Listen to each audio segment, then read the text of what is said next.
up to. Look at Sam Blum joining us right now. You can follow him.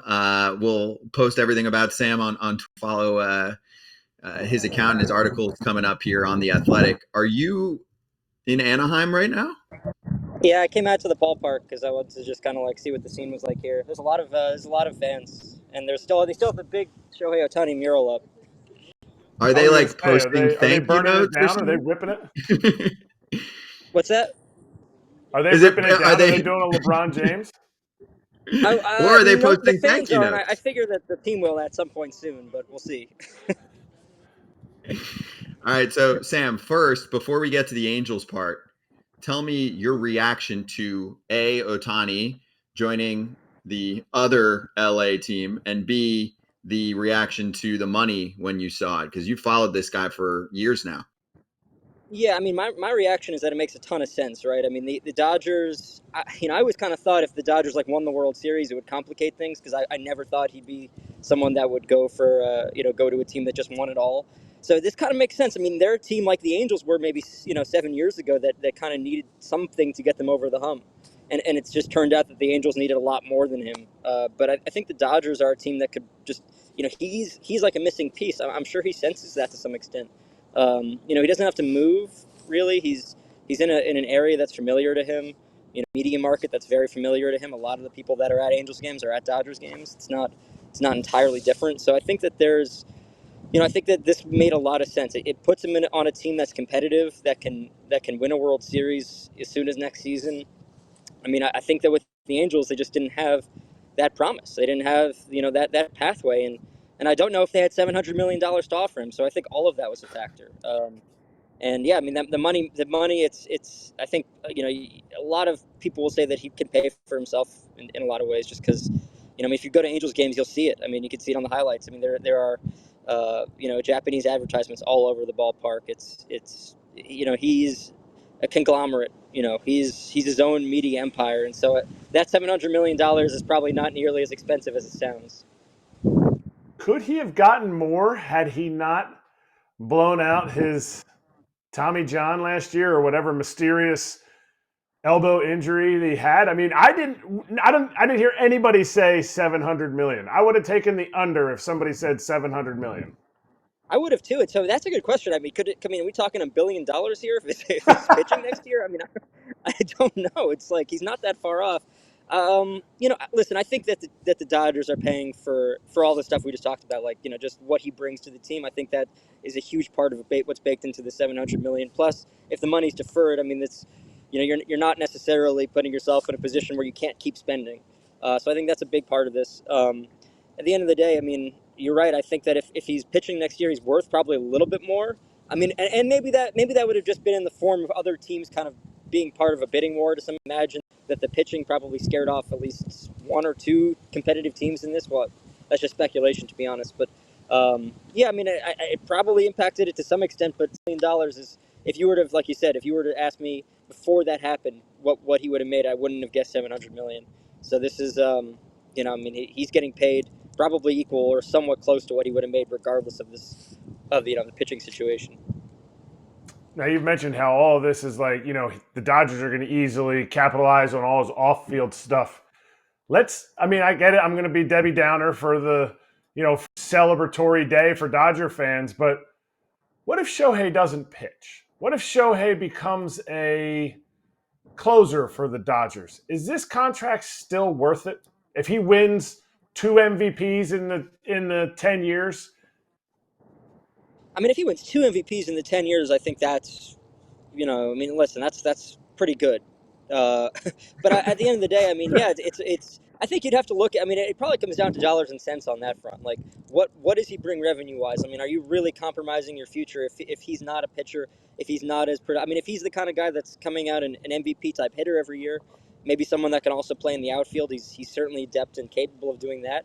I think that he's probably on par with an Aaron Judge type player. So I mean, there's that I think is maybe one way that this can end up paying for itself. But yeah, I mean, he's about to be 30 years old. I always say this: time is undefeated. He's coming off people forget he's also coming off an oblique injury. That I think that one thing that will be important is that the Dodgers and Ohtani need to be very careful about how often he's used. the Angels really put no restrictions on him, and we saw the benefits of that for a long time. At the end, we also saw the drawbacks of it. And the biggest risk I think he has is just being so determined to play every single day that he puts himself in a position where he's straining his oblique, where he's going to need surgery, where he's just doing a little too much and feeling that pressure. If the Dodgers maybe being more competitive, that might be a little less of a concern, but yeah. I mean, I definitely think that this is a humongous investment, and once money's deferred, people are going to be thinking about it for years and years after he's gone. So it'll be fascinating to see just how well he performs. But is he worth it is going to kind of show up, I think, on the budget. Does he make more money than he kind of costs? And for the Dodgers, they usually are in a very comfortable playoff position, if not at times cruising through the division. I did feel that, Sam, at times, even this past season for sure, where Shohei was like, I have to be on the field because I desperately want to play some postseason baseball. And at least for a time period, there was some hope there. But he knew that if he's not playing, it's just a disaster, right? It's a team that's calling guys up super early. There's not a lot of depth. There were a lot of injuries. There's turmoil going on behind the scenes. There's not pitching. So I don't think he's going to feel that with the Dodgers. What else did you get out of him clues wise over the past year? I know obviously he hasn't spoken to the media in like 4 or 5 months, but did you at least get the sense that winning was important to him? So if he liked the location and if the money was going to be there, this made all of the sense in the world. And this is why most people had the Dodgers as the front runner. Because for me, I keep saying this, Sam, the one thing I got out of him was, sure, the money's going to be there. The World Baseball Classic was so fun because he played meaningful baseball on an international stage and not just regional regular season. Still got picked up by a large audience, but more for his individual accomplishments and not for actually winning, right? No October baseball yet from the LeBron of our sport. That's not fun for us, and it wasn't fun for him. Yeah, I mean, listen, the Dodgers, he won't feel this. I don't think he'll feel this type of pressure with the Dodgers to necessarily have to do every single thing. And I mean, I think back to their doubleheader against Detroit, which is probably the greatest day Ohtani Angels tenure, where he pitched a complete game shutout in game one, and then in game two it's 2 home runs. But he came out. People forget he came 4th inning of that game just because he was exhausted, and like that is like kind of where I look at the beginning and the end of his time with the Angels, because it just after that he kind of got hurt, wasn't pitching the same, wasn't necessarily maybe hitting the same, and so and I also think back to 2021 at the end of the season where he actively said I think he was asked, do you like playing here? Do you like playing with the Angels? And he said, I like the team, I like my teammates, I like the fans, but more than anything, I want to win. And here we are now 2 years later, and that came to fruition pretty clearly. I mean, I mean, we're not going to know why he made this decision until he says why he made this decision. But I have a hard time separating the Angels' inability to put together a competitive team with his deciding to leave Anaheim. And he's pretty much, he's outlined it. He said it. I mean, for as little as he's talked the last 2 years, 3 years, he's pretty clear about wanting to win. And the question was always, how important is that on his list? And today that it's pretty important. It's important, but people are going to say, well, he still went and got the money. And as we've said, this may actually be a value. So he went from the team that hasn't made the playoffs in 10 seasons, coming up on the anniversary of the 2014 sweep at the hands of the Royals, to a team that's made it for the last 11 seasons. But my question is, okay, does Shohei signing with the Dodgers grow the game as a whole more than if he had signed with, let's just say the top 4 teams that were there: Dodgers, Blue Jays, Angels, or Cubs? Does this grow the game the most? I've always kind of pushed back on some of that stuff, because I think that what we've seen from Ohtani, he transcends the team that he's on in a lot of ways. Now, I mean, obviously the Dodgers have a bigger fan base. They have more people that are coming to their games that will have more eyeballs. I mean, if you watch ESPN, I mean, they're playing almost every Sunday night. It's a bigger. I mean, for the Angels are in the LA market, I guess, but they're not an LA team, and the Dodgers are Los Angeles. I mean, that's the celebrities go to their games. It's a bigger deal for sure. That being said, I mean, I still will kind of stand by the thought that I just think that Ohtani, no matter what team he's on, whether that's the Dodgers, the Blue Jays, the Reds, the Pirates, I really think that he would garner the same type of attention because of just how spectacular, how international, how all the dynamics that kind of come into play with what he brings to the table.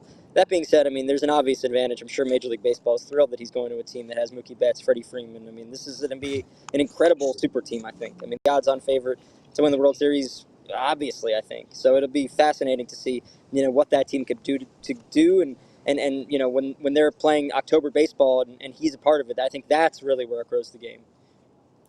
Dodgers PR is going to have a good time here. Imagine PR request. Hey, we want to talk to Ohtani about that wild game last night. We can't Ohtani. What about like Mookie or Freddie or when Kershaw, if he ends up there again, like, I really wanted Ohtani. Like, are you sure? No Mookie Betts? No, the new best second baseman.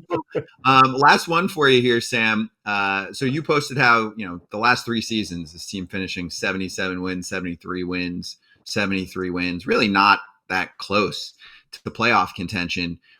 Talked over the past couple of years about the idea of trading Ohtani. It never formulated. We already got the guarantee this offseason from Perry Manasian that they will 100% not trade Mike Trout. How much has not just not supporting these franchise legacy players been a problem, but then not knowing when to let go so that they can actually finally build a support around the superstars that they do and did have? Yeah, I mean, I definitely look at Trout's situation and Ohtani's situation as very different. I think that Ohtani had you could have made a very good case that the Angels should have traded him. And I understand their reluctance to do so, but I mean, here we are now in a position where they probably, regret doing everything they did at the deadline last year. Not only because, Ohtani is now a Dodger, but also because, I mean, they traded away a lot of their, prospects, their top prospects. And, this is not afford to really trade away prospects. So I completely agree with everything you just said. I mean, this is a franchise that has just not necessarily understood what it takes to get there. I mean, that they are focused, I think, on very, superficial things in a lot of ways. And the Dodgers are, I think, a perfect example of a franchise that gets that it's important to be well-rounded. It is important to be developing your minor league system. It's important to be spending significant amounts on your payroll. It's important to have Dodger Stadium as a facility in and of itself, but they have the infrastructure throughout their player development minor league system. I just think that there's a lot of things that the Dodgers have shown they can do consistently, and the reason why they've like you said been to the playoffs for more than a decade now, that the Angels just haven't been able to do. And I don't know when the Angels will be good again. I think that they kind of close their eyes every year and hope that it gets better, and it just isn't, right? Like I love the hire of Ron Washington, but I'm curious if they're going to give him the tools to, actually put a winning team on the field. For as good of a manager as he might be, you need players, you need infrastructure, you need all these things. And so the question with the Angels will always be, when does Artie Moreno realize that that's what's required to be successful here? Because I think they're trying to restart 2002 in a lot of ways, but you gotta adapt. I mean, it's 2024, so that's what they need to do. There's so much that needs to get put into this organization that's not there right now. A last one for me, and it's completely speculation. I guess from you because you're around Shohei and the Angels with everything that's gone on. How much do you think the Angels are going to say that they offered Shohei Ohtani? Oh man, I don't know what they're going to say or not say, or if they're going to say anything on that front. I mean, I'm very curious to get a little. I mean, I want to get some more background on kind of how they handled this, because once 700 was brought up, I mean, I know Artie spends on big name free agents, but man, 700. So no, I really don't. That would have been a significant payday for any Angels player. I mean, listen, if I had to guess, I'd be guessing they're going to go up to this is just purely my speculation and not based on anything. I would have guessed 500, 50. That's like a guess, just a lot of things. But I can't imagine 700. But maybe I'm wrong. I don't want to speak up for what they did or didn't do, because at this point it's not something I'm aware of. Yeah. Artie's going to go 1 billion. And they're going to be like, 1 billion what? I don't know, but it was 1 billion something. That's good. Yeah. He might put out the press release or the words that the Brewers did, Mark Attanasio. You left us. You let the city of Anaheim down by taking more money and contention. How dare you give up on us? That would require Artie Great Artie's call. not going to talk. so I'm not sure. Drop the phone, but don't. But Sam, you're awesome. Thanks for jumping on.